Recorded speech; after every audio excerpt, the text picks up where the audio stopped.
Olá, eu sou Augusto, essa aqui é a Vera, minha companheira de longa data, e juntos nós temos esse trabalho como Casal Natural, onde procuramos trazer para os nossos alunos opções de receitas mais saudáveis, mas porém mantendo o sabor, mantendo a satisfação e o prazer em se alimentar com elas. Nossas receitas que a gente desenvolve são receitas inclusivas, que qualquer um pode comer, porque nós fazemos nossas receitas sem glúten, sem lactose, sem ovos, sem nenhum produto de origem animal, trazendo possibilidade para aqueles que têm alergia, intolerância, também poder se alimentar com elas, né? Mas mantendo o sabor, a satisfação em se alimentar com ela, a beleza também da alimentação, que são coisas que a gente considera importante na alimentação, olhar para um alimento e ver ele bonito e ser saboroso, né? Não tem necessidade de uma alimentação saudável ser sem gosto, ser sem graça. Isso é um tabu que a gente procura acabar com ele. Estamos lutando para poder quebrar esse tabu, né? E nós nos sentimos muito honrados com esse convite de participar dessa 5ª edição do CONAN e desejamos que esse trabalho prospere, que cresça sempre em prol de uma alimentação mais saudável, de uma maior consciência alimentar. Nossa história com a alimentação natural começou junto com a nossa história de amor. Foi há 35 anos atrás, num sítio, e onde a gente plantava, construía, a gente plantava abacaxi, e com abacaxi a gente fazia fruta passa e fazia com outras frutas também. A gente já fazia geleia sem açúcar e sem conservante, tinha uma horta orgânica muito bonita. Então sempre a nossa história teve ligada a esse sonho da alimentação natural, orgânica. Sempre a gente teve essa ligação bem forte com a alimentação saudável.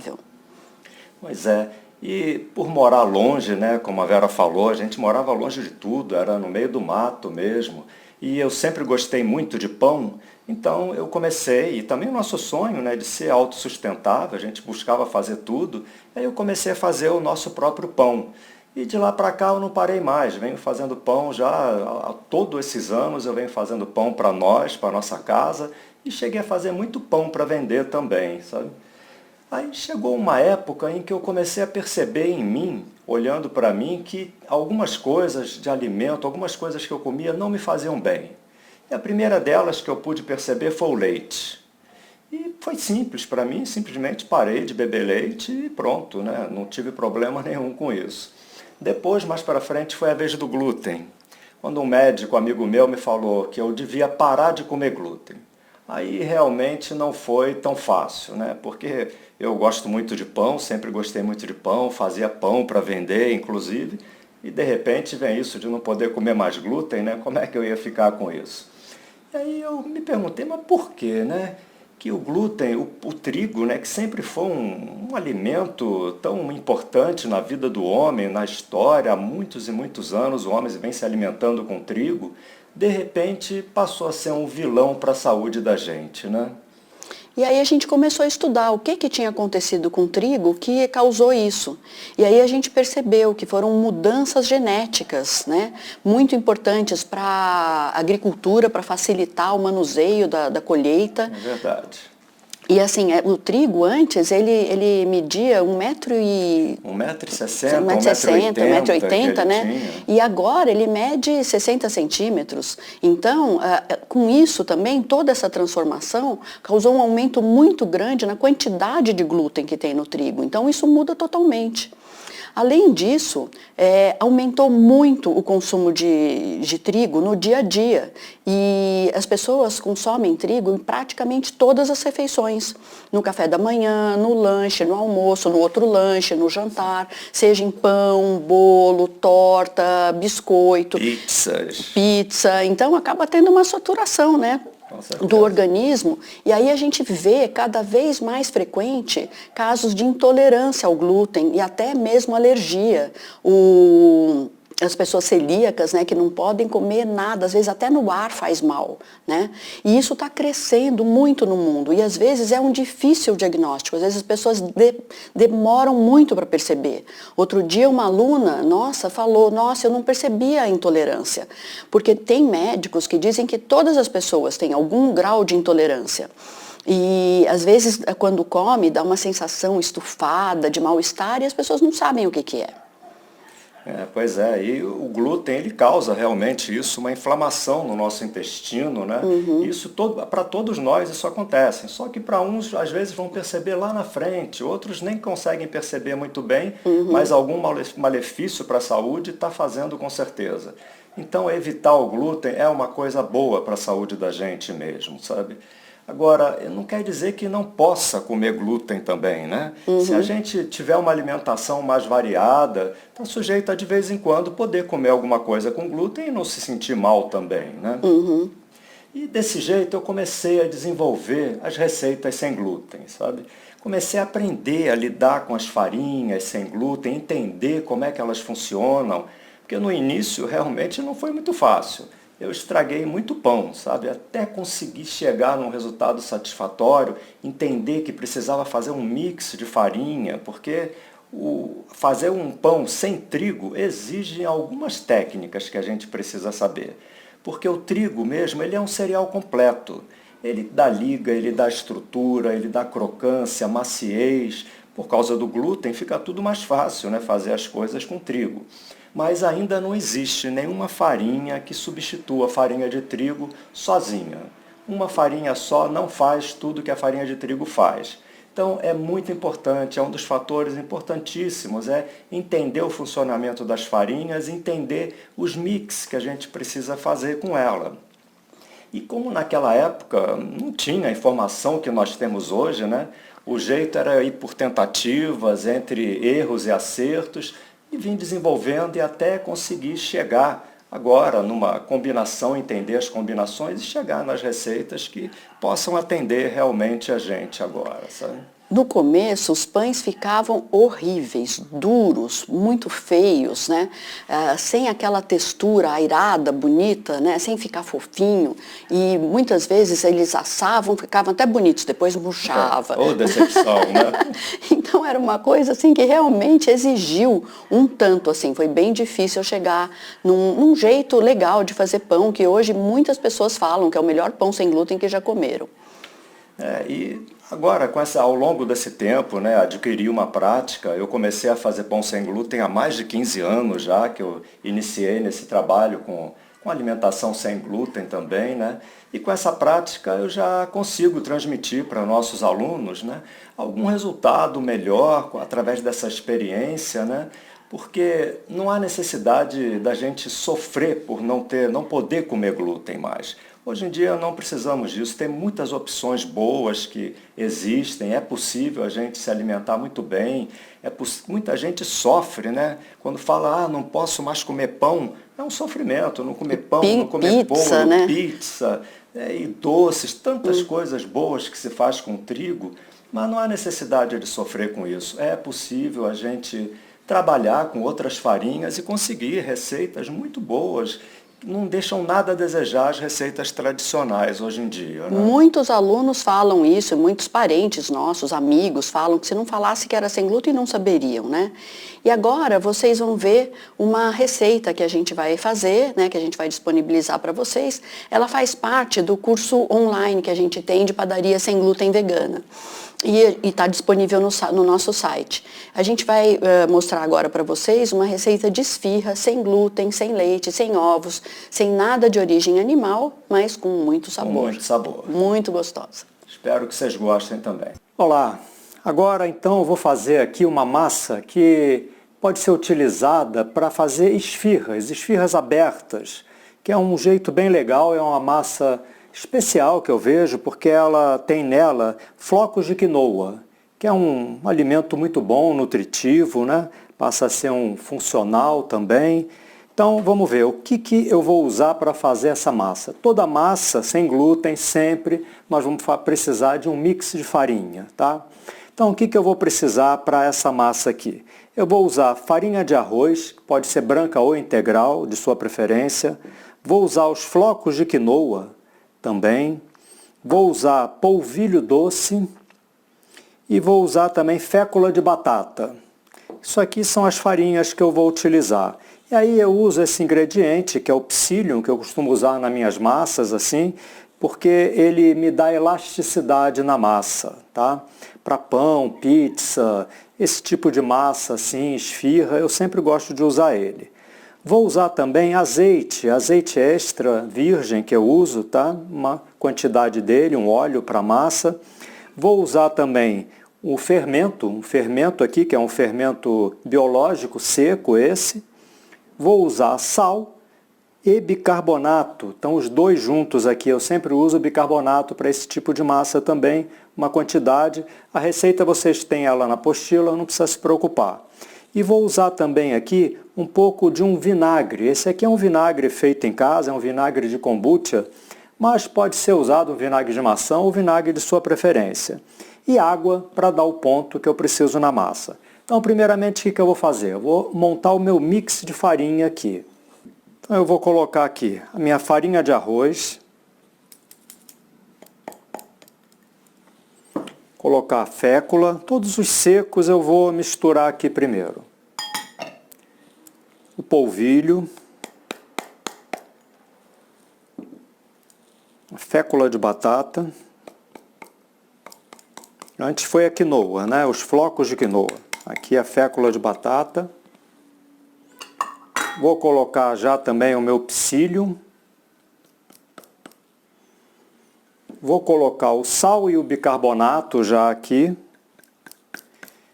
E agora eu vou misturar bem, porque eu não devo colocar o fermento em contato direto com sal para evitar de matar o fermento e tirar a força dele. Então, sempre é bom primeiro fazer uma mistura para não ficar em contato direto com sal, né? Agora eu posso colocar o meu fermento.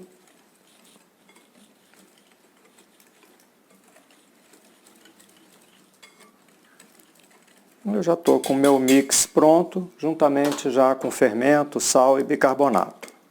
Então, estando ele pronto, vou levar para a batedeira e colocar agora os líquidos para a gente poder fazer a nossa massa. Então, vamos lá, colocar os secos.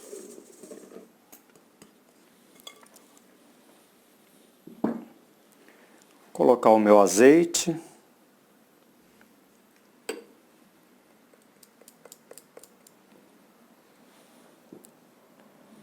O vinagre de kombucha. E vou colocar uma parte da água, sempre reservando um pouco para a gente sentir a textura que fica, a consistência da massa, para depois, se precisar, coloca mais.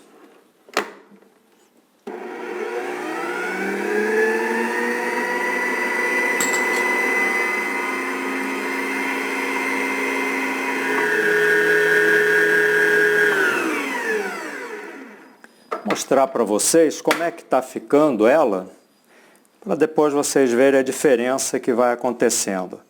Vejam que ela ainda está escorrendo um pouco, ainda está mole, né? Ó. Importante prestar atenção nisso. Isso é uma chave para tudo que a gente faz de massa. A consistência é muito importante, a hidratação. Então vamos bater mais e vamos ver o que acontece.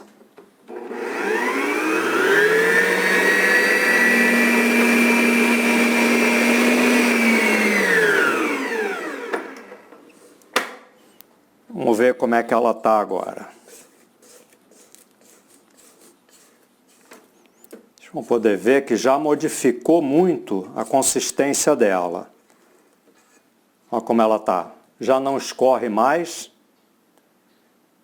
Já secou. Isso por quê? Começou a hidratação das farinhas. E o psyllium também, ele libera um gel dele. Então, com isso, ele dá essa liga na massa e as farinhas começam a se hidratar também. Então, ela já começou a modificar. Ó. Já secou bastante. Isso é importante. A gente não deixar a nossa massa seca, porque senão depois ela não vai crescer direito. Então, tem que ter essa atenção. Quando a gente para a nossa massa, ela ainda tem que estar um pouco mais úmida do que o que a gente quer na realidade. Então, vejam, ela está bem seca já. Ó. Grudando ainda um pouco na mão, né? Mas eu posso parar por aqui. porque vou deixar ela em repouso agora, em torno de 10 a 15 minutos é suficiente. Deixar ela em repouso para depois a gente poder iniciar a modelagem das esfirras, porque nesse tempo que de 10 minutos a 15 aqui, vocês vão perceber que ela já vai modificar um tanto também. As farinhas vão continuar a absorção de água, o psyllium também fazendo o trabalho dele, ela vai secar um pouco mais a massa agora. Então daqui a pouquinho a gente volta, eu vou colocar ela numa vasilha e deixar ela concluir esse trabalho da hidratação das farinhas aqui, para depois a gente fazer o trabalho de modelagem das esfirras. Transferir ela para um bol pequeno aqui.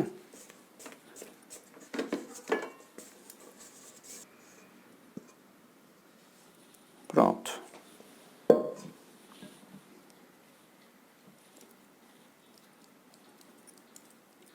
Agora vamos aguardar um tempinho para ela poder chegar no ponto certo para a gente dar sequência e já já a gente volta.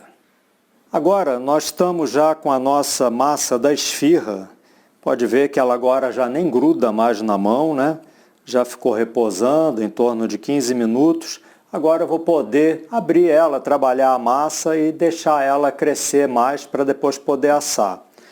E eu gosto de fazer isso nas esfirras usando fubá. Você pode usar a farinha que quiser, mas o fubá ele dá uma crocância depois na massa, fica bem interessante.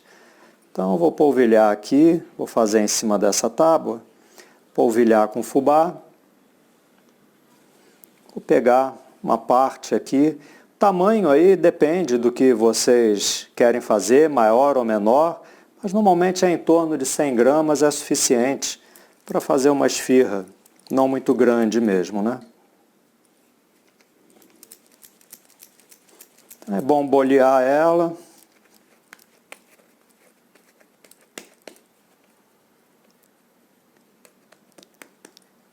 Agora a gente coloca também um pouco do fubá, da farinha que for utilizar em cima para poder abrir.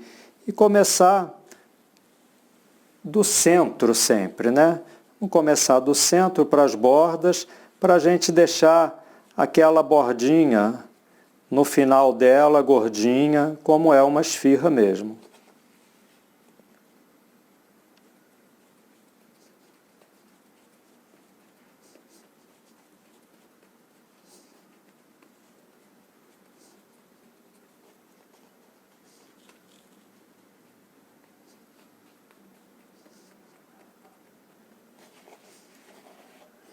Então já está bom assim, ó. Está aberta, dá para pegar nela, né, manusear, pode ver. A gente deixa essas bordinhas nela para depois poder rechear ela e levar ao forno. Não precisa, numa forma tipo dessa de tefal, não precisa untar nada, porque ela vem com fubá, então ela não gruda mesmo. Vamos abrir mais uma aqui.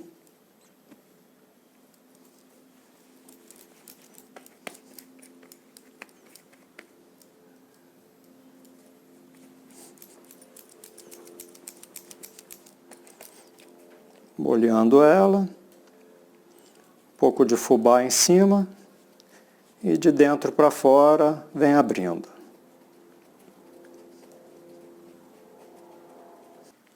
Essas esfirras podem ser doce, salgada, e o recheio é a gosto de cada um, né?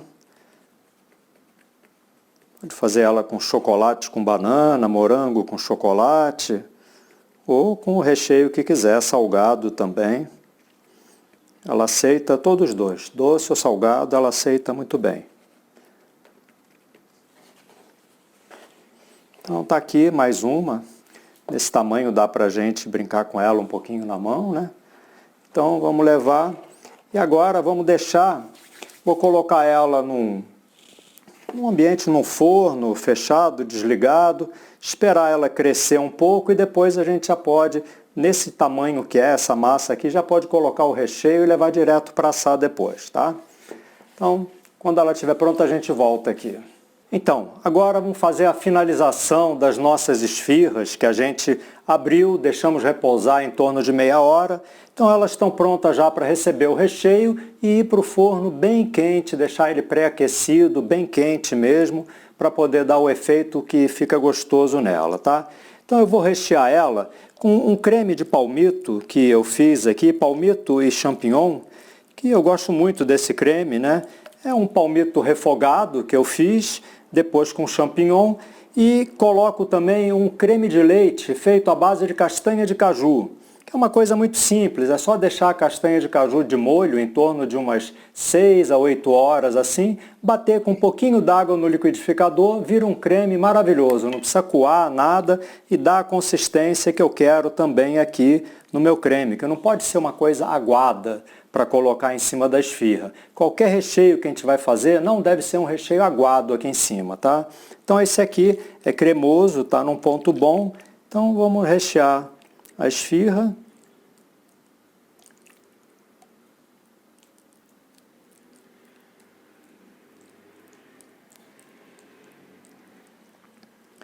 Como eu falei, pode ser feita doce também, essa massa aceita muito bem o doce também com ela, um recheio doce.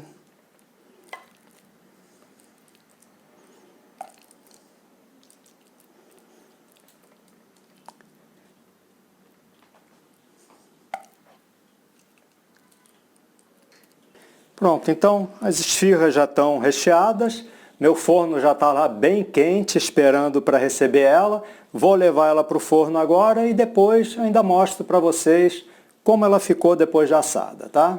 Então, agora nossas esfirras já ficaram prontas, né? Elas assaram em torno de 20 minutos que precisou para ficar desse ponto. Não era uma massa pré-assada, então precisou ficar um pouquinho mais. Então, vocês podem ver, ó, ela está douradinha em volta, tá? Vai estar crocante, macia e crocante que ela está. Então, com certeza ela está muito boa, essa massa com quinoa, né? E esse recheio aqui é aquele recheio que eu falei de palmito com champignon e com creme de leite vegano de castanha de caju. Então, agora é saborear ela. Eu fiz duas, porque aqui vai comer eu e a Vera, né? O casal natural vai poder desfrutar daqui a pouquinho dessa delícia aqui. Espero que vocês façam e que gostem também. Outro tema que faz muita gente sofrer é o ter que parar de comer doces, ou então ter que diminuir o consumo de doces, né? Isso já faz muita gente sofrer. E o consumo de açúcar é uma coisa muito séria para a nossa saúde, sabe? Muito séria mesmo. E o excesso do consumo, como vem acontecendo atualmente, né, vem causando inúmeros problemas de saúde para as pessoas. O aumento de obesidade mundial que está acontecendo, inclusive obesidade infantil, que é uma coisa muito séria, né? E também de outras doenças graves, sérias, como a diabetes, por exemplo, que é uma das doenças que mais mata na atualidade, é a diabetes. E às vezes pouca gente até sabe disso, como está a diabetes no mundo causando muitas mortes atualmente e as pessoas não têm muita consciência disso, né? E a indústria açucareira é muito poderosa, então ela busca estimular cada vez mais o consumo de açúcar. Em quase todos os produtos industrializados tem um pouco de açúcar, às vezes disfarçado com outros nomes. Então é importante a gente conhecer, saber ler rótulo para se proteger, né? Para proteger nossa saúde. E o Brasil é um dos países que mais consome açúcar no mundo, né? E uma coisa que a gente tem que pensar é que assim, já foi provado cientificamente que açúcar realmente vicia. Ele age no cérebro no mesmo lugar que as drogas e causa essa necessidade cada vez maior, né? É um vício mesmo.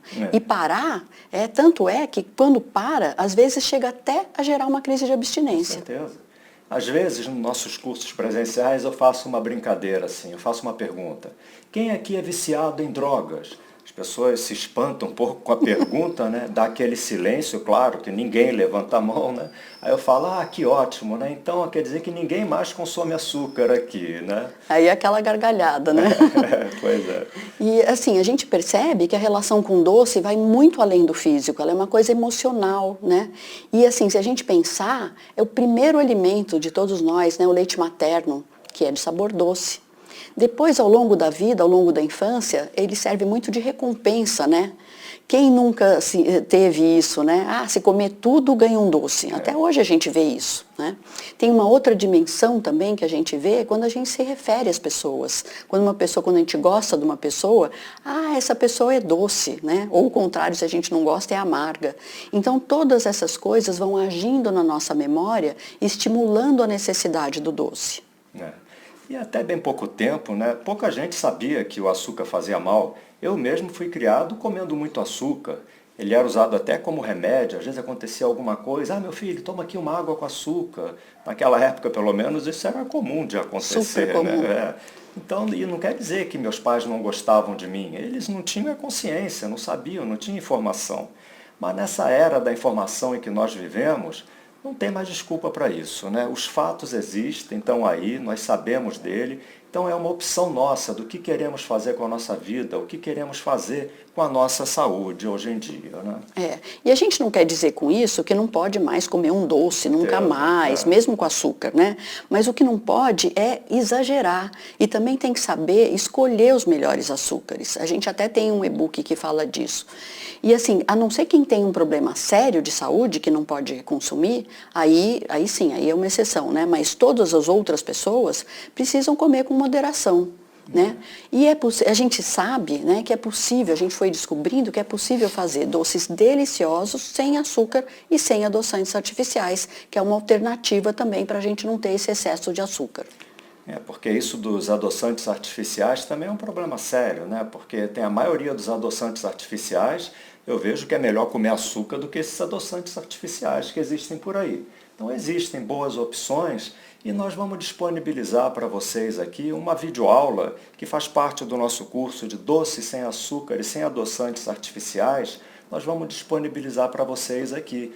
É uma sobremesa que a gente gosta muito, é uma trufinha de chocolate feita sem leite, sem açúcar, sem adoçante, sem trigo, né? Sem nenhum produto de origem animal, mas muito saborosa também.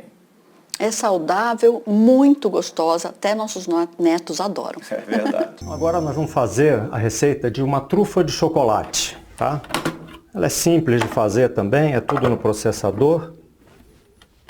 Então nós temos, vamos colocar amêndoas descascadas já de molho também, que ela ficou de molho de ontem para hoje. Castanha do caju também, que já ficou de molho. Vamos triturar junto com tâmaras, que também ficaram já de molho. Tâmaras sem caroço, né? E uva passa também, que já está demolhada também, já está macia, desde ontem. Então vamos processar primeiramente isso aqui.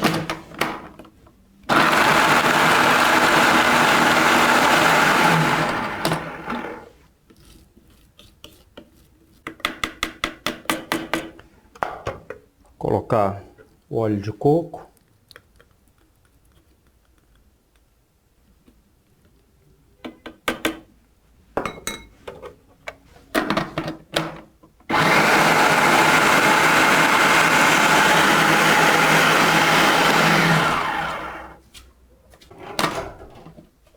Agora eu vou colocar o cacau.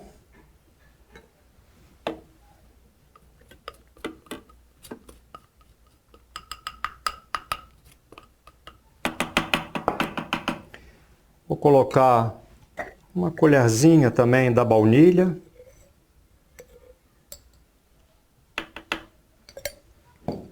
E por último, nós vamos depois colocar o chocolate já, uma pitada de sal.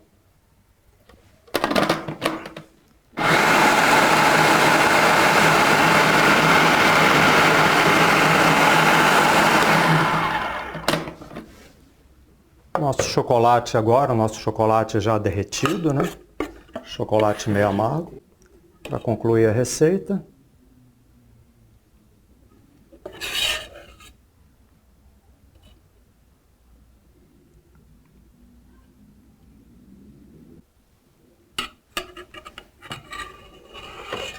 Processar mais um pouquinho.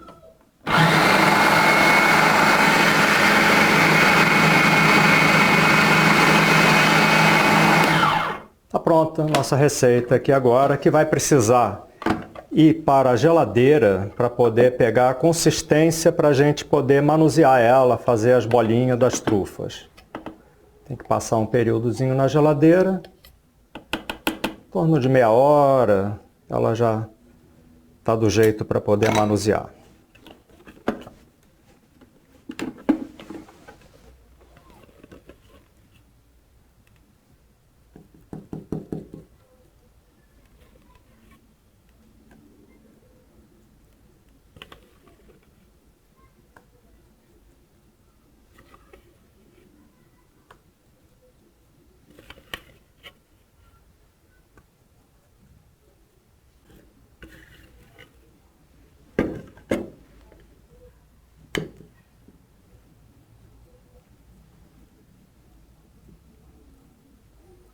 Ok, agora a geladeira e daqui a pouco a gente traz ela para poder enrolar.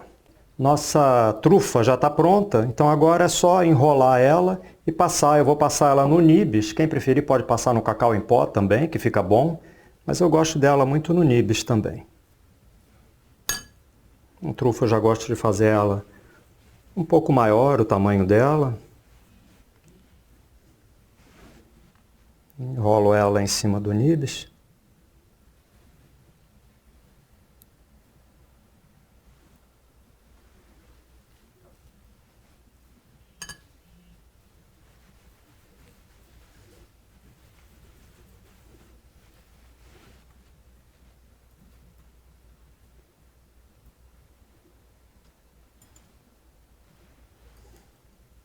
Ok, então temos umas trufinhas aqui também funcionais, muito saborosas ela, com textura excelente também. Guardar na geladeira, pode ficar na geladeira por uma semana sem problema, que ela permanece muito boa. Então, nós estamos agora concluindo aqui esse trabalho nosso, né, no Conan, e dizer que foi uma satisfação poder compartilhar com vocês esses momentos de reflexão a respeito de mudanças de hábito alimentar, uma coisa tão importante na vida da gente, que é a nossa alimentação.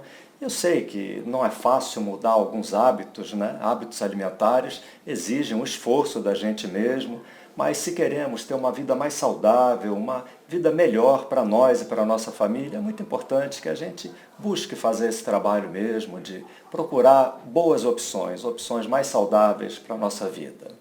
E mesmo que não precisa ser uma coisa rígida, né? Não pode mais comer nada, mas se não tem um problema de saúde, pode alternar, que isso já vai fazer bem para o organismo, né? Certeza. E se vocês quiserem conhecer mais o nosso trabalho, dos nossos cursos e tal, vocês têm informações no nosso site, no Instagram e no Facebook.